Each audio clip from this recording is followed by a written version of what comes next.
right, the next thing we're going to look at is our seed setup. So again, from our planter run page, we're going to go to our arrow pointing towards our seed, which is our seed setup screen. When we want to change crop types, we can simply touch the top. We can swap it to say soybean. So show rates. Before I showed you where those individual rates could be changed on the planter page, this now gives us the ability to actually change those target rates. So for rate 1, our target rate is set to 156,000. On rate 2, let's say we wanted to change that to 150. We simply touch here. We go 1, 5, 0, 1, 2, 3. Now we have 150,000. The high and the low rate alarms pre-populate, and those can be changed.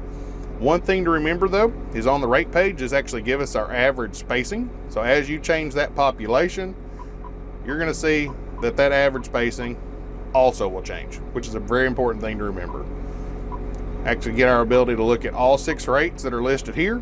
Rate 6 is going to be specifically if we're using a prescription. So if we have a prescription rate loaded, we simply go to rate 6 on our planter run screen, and that will then let us go into our prescription rates. Again, we can set our high and low alarms right here. Once we have it correct, we simply hit OK.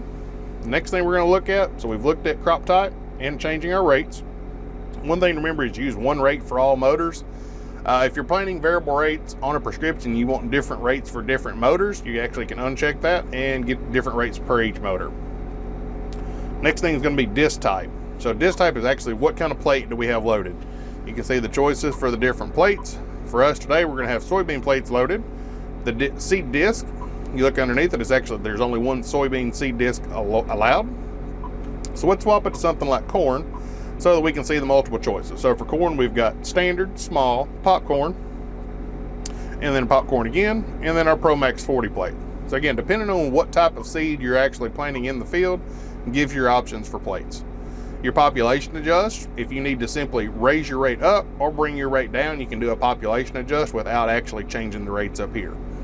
So your rows that are planting, whether they're 24 or 12, that's going to give us our twin row or a single row configuration, and our drive range high or low is going to be which chain is being utilized with our variable rate drive motors. And that'll take us back to our planter run page.